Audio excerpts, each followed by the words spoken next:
በጣም ደስ ብሎኛል እና ሩታ በጣም መልካም ሴት ነች። የያዛችሁትን እልህ ጨዋታ ምናምን አቁሙና በስርዓት ልጃችሁን ታሳድጉ እፈልጋለሁ። አብሽ የተማረ ይግደለኝ ማለት ይሄ ነው ጋይስ፣ እውነቴ ነው ብላችሁ የተማረ ይግደለኝ። ማን እንደተማረ ሰው እኛ ያልተማርናለን አይደል? እንደ ዶማ የሆን ሰዎች ማለት ነው። የሰው ትዳር መፍረሱ ይቅርና ሰው ሲገዳደል ደስ የሚለን የምንጨፍር ህዝቦች ማለት ነው። ደስታ እንግዲህ አብርሃምና ሩታ ይቅርታ ጠይቆ እኔ ከህይወት ወጥቻለሁ፣ አብራችሁ ሁኑ፣ ልጃችሁንም አብራችሁ እንድታሳድጉ ነው የምፈልገው አላለም?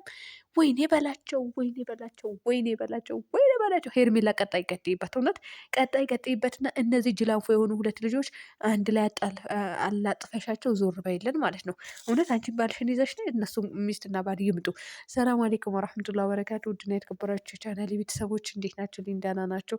ላይክ፣ ሸር፣ ሰብስክራይብ እያደርጋችሁ እስከ መጨረሻ ተከታተሉኝ። እናንተ ላይክ እያደረጋችሁ እውነት ሪፖርት የምታደርጉ ሰዎች ደግሞ ተቆጠቡ። እውነት ነው የምላችሁ፣ ረመዳን ነው እንዳረግማችሁ።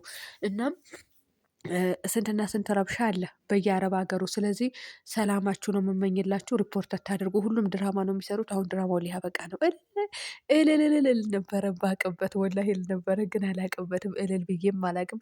እስከ አንድ ሰው ይውለድና እልል ማለት እለምዳለሁ፣ ወይም ደግሞ ያግባና ማለት ነው። እኔ ከመጣሁ ይኸው እስካሁን ድረስ ሰርግ የሚባል ነገር አላየሁም። እውነቴ ነው ነበረ ባጎቴ ቤት ግን አልሄድኩም። ምክንያቱም ከዚህ በፊትም ሰርግ ሄጄ አላቅም። እኔ እፈራለሁ። ምክንያቱም በመኪና ይሄዳሉ የሆነ ቦታ ስለሚዛዞሩ ምን እንደሚፈጠር አታውቁም ጋይስ። እውነት ሊያጃጁላችሁ ይችላል። በቲክቶክ ትፖስታላችሁ። ብዙ ጉድ አለ። በዛ ሰርግ ቤት መሄድ አልፈልግም። ቤቴ ተሸባበኝ ቁጭ ማለት ነው የምፈልገው። እና ለማንኛውም ወደ ገደለው ልግባላችሁ እና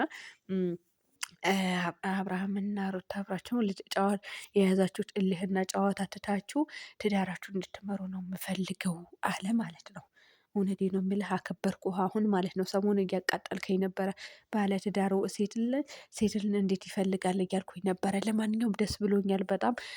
አብርሃምና ሩታ ድራማቸው ሊያበቃ ነው። ያኔ አብረን መሆን አንችልም እያሉ ነው ሁለቱም ማለት ነው። አታሽቃብጡ፣ እውነት አታሽቃብጡ።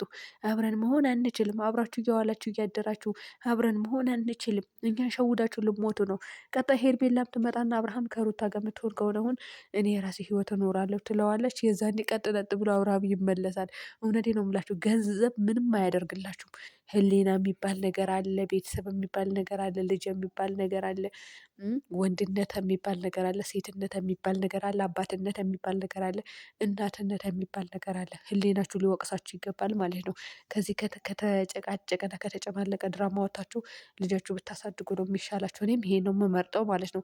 ብዙ ጊዜ ድራማ ሲጀመር ይሆናል አይደለ? ድራማ ሆኖ እንደ ፕራንክ አይነት የሚደራረጉት ነገር ደስ ይለኛል። ነገር ግን ይሄ ጥልቅ ብለው ገብተውበት ደግሞ እስከ ቤተሰብ ድረስ መሰደብ፣ እኛ ራሱ ኮሜንታተሮች ወንጀል ውስጥ እስከ ማስገባት ድረስ ሲደርሱ ያናድዱኛል ማለት ነው።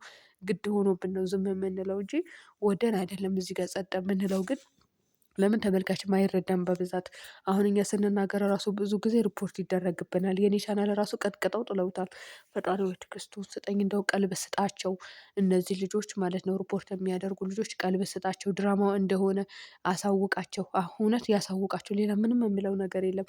ሁሉም የራሱ ህይወት እየኖረ ነው። እናንተ ግን እዚህ ጋር በተፖሰተ ቪዲዮ እኛ ሀሳብ በሰጠንበትን እንትን ርዕስ ወይም ደግሞ አይዲያ እናንተ መታችሁ የእኛን ቻናል መምታት ነው እንትን ስራችሁ ማለት ነው። እውነቴ ነው ብላችሁ ተቆጠቡ። ረመዳን ነው፣ ክርስቲያኖቹም ደግሞ ጾመኞች ናችሁ። ሪፖርት ከማድረግ ተቆጠቡ ነው የምላችሁ። እናንተ ሪፖርት አደረጋችሁም አላደረጋችሁም የማንንም ቻናል መዘጋት አይችልም፣ አይዘጋም። በነገራችን ላይ ይዳከማል። ያ መዳከም ማለት እኛ ኢንተርኔት ሞልተን ስለምንጠቀም አታዳክሙብን። እውነት ጥሩ አይደለም።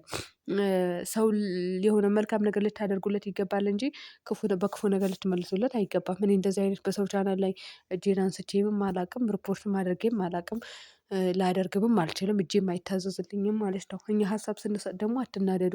ምክንያቱም እውነታው ነገር ስለምንናገር እዚህ ጋር ሁሉም የራሱ ህይወት አለው። ሁሉም ማለት ነው የራሱ ህይወት የሌለው የለም። ትዳር ውስጥ የሌሉ እነማን ናቸው ብትሉኝ፣ ኪያ የለም፣ ብሩኬ እና አቤል ብቻ ናቸው ትዳር ውስጥ የሌሉት። ሌሎቻቸው በጠቅላላ ትዳር ውስጥ ነው ያሉት። ኤፍሬም የአብርሽ ወንድም ቢኒ እነሱ ናቸው እንጂ ሁሉም የራሱ ህይወት አለው ማለት ነው። ሁሉም የራሱ የወለደ ልጅ አለው። እና ይህ ነው የምላችሁ ቤተሰብ። እኔ ከዚህ በኋላ ከላይ ከላይ ብዬ ልጠቅስላችሁ አልችልም፣ ግን እኔ በጣም ደስ ብሎኛል እውነት ለመናገር። ለምን ሊያልቅ ይመስለኛል፣ ሊያልቅም ስለሆነ ነው ደስታ መጥቶ እዚህ ጋር ህይወታችሁ ምሮ እልህና ጨዋታ ተው፣ እኔም ወደ መጣሁበት ሀገር ልመለስ ነው ያለው። ግን አሁን አይሄድም። ታያላችሁ ምን ያለች በሉኝ። ደስታ ወደ ሌላ ሀገር አይሄድም። ምን ያደርጉታል? በቃ እንዳትሄድ እዚሁ ሁን፣ እዚሁ ስራ ከኛ ጋር ሁን ብለው ያስቀሩታል ማለት ነው። ስለዚህ ውድ ቤተሰቦቼ የእነሱ ነገር ይሄ ሆኖ ቀርተዋል ማለት ነው። ግን እኔ እውነት ለመናገር እንደዚህ ሰው እርስ በራሱ ሲተዛዘን ይሆናል አይደል፣ ድራማ እንኳን ቢሆን መልካም ነገር ሲሰራ ደስ ይለኛል ማለት ነው። ስለዚህ ደስ ሊላችሁ ይገባል። ለማንኛውም ደስታ ከሩታና ከአብርሃም ህይወት ወጥተዋል፣ ይቅርታም ጠይቀዋል። ቀጣይ ደግሞ ሄርሜላ እኔም ከእናንተ ህይወት ወጥቻለሁ ትላለች ማለት ነው። አትልም።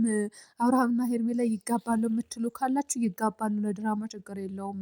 ግን እውነት ስነግራችሁ ማለት ነው ቤተሰብ፣ እኔ ማንንም ጥላቻ የለብኝም፣ ግን ማለት ነው የሰው ትዳር ፈርሶ ከዛ ሌላ ትዳር እንዲመሰርት ለምንድን ነው የምትመኙት? የምሬን ነው የምላችሁ። ለምንድን ነው የምትመኙት?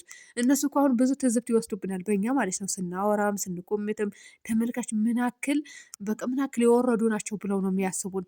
እኛ ራሱ አንዳንድ ዩቱበሮች ሀሳብ ስንሰጠ ራሱ ማለት ነው ማየት የወረደች ናት እንዴ ዩቱበር ሆና አትነቃም እንዴ አታውቅም እንዴ ጅል ነው የምንባለው ማለት ነው። እና ለምንድን ነው ደስ የሚላችሁ? አብርሃምና ሩታ ቢፋቱ ምኞታችሁ ነው አንዳንድ ሰዎች ማለት ነው። እና ለምንድን ነው ደስ የሚላችሁ? አላቅም። ግን እነሱ ደግሞ ከዚህ እንትን ኧረ እኔ አላቅም። ግን አሁን ያው ትላንትና ሜሪ ከአብርሃም ህይወት ውጪ እንዳላይሽ ስትላት ነበር አይደለ? ለካ በዚህ በኩል ደስታ የራሱ ዩቱብ ቻናል ከፍቶ መጣ። ድራማ ባይሆን እኮ ጋይስ የምሬን ነው የምላችሁ። ወይኔ ውድ ቤተሰቦች የእኔ ጨዋዎች ማለት ነው፣ የምትሳደቡም ምንም የምትሉ እኔ ጾሜ ልጾሙበት ድራማቸው ሊያበቃ ነው። እውነት እኔ አንድ ቀን አልሳደብም ብዬ ነበረ። ሰሞኑ ተሳደብኩኝ፣ እውነት ተሳደብኩኝ ሰሞኑ። ነጃ በቃ ለከፋችሁኝ። አንድ ልጅ ናት ደግሞ የለከፈችኝ ያለከፈችን እንዴ ጾመኞች ነን ክርስቲያኑ ምን ሙስሊሙም። ለምንድን ነው ግን የለከፋችሁኝ? አላቅም። አሳሳታችሁኝ ማለት ነው። እንደ ሰይጣን አጋንንት መሆን የለብንም እርስ በራሳችን እና አሁን ደስታ ዩቱብ ቻናል ከፍተው መጣ። እዩት እንግዲህ ድራማ ባይሆን እኮ ቻናል ከፍተው አይመጣም ነበረ። በእነሱ ቻናል ይቅርታ እኔ ወደ ሌላ ሀገር ልሄድ ነው፣ ስለዚህ አብራችሁ ኑሩ፣ ልጃችሁ አሳድጉ ብሎ ይሄድ ነበረ። አስቡት እንግዲህ። ግን ምን አደረጉ እነሱ? ቻናል ከፍተው መጡ። ሲቀጥል ደግሞ ብዙ ጊዜ ድራማ ተሰርቶ አዳዲስ ሰው ያመጡና አብርሃምና ሩት ተልንገራችሁ፣ ተንኮላቸው ተንኮል አይደለም። እኔ አደንቅላቸዋለሁ። በነገራችን ላይ እሱም የማደንቅላቸው ሰው ሰርቶ እንዲለወጥ ያደርጋሉ። ቻናል ይከፍቱለታል። ካመጡት በኋላ በእነሱ ያሰነጥሉታል ማለት ነው። ቪዲዮ ይሰራል ከነሱ ጋር። ከተሰነጠለ በኋላ የራሱ ቻናል ከፍተው ይሰጡታል። አያቸው አይደለ? ብልጥ ናቸው በጣም። ግን በትዳራቸው ሲነገድ፣ በትዳራቸው ሲሆን ደግሞ ያናድዱኛል። ለምን በትዳራቸው ይደረጋል?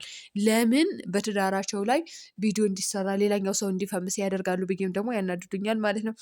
እና በትዳሩም ብቻ አይደለም በነገራችን ላይ በክብራቸውም አለ፣ በልጃቸው ብቻ በብዙ ነገር ተመቶ ነበረ።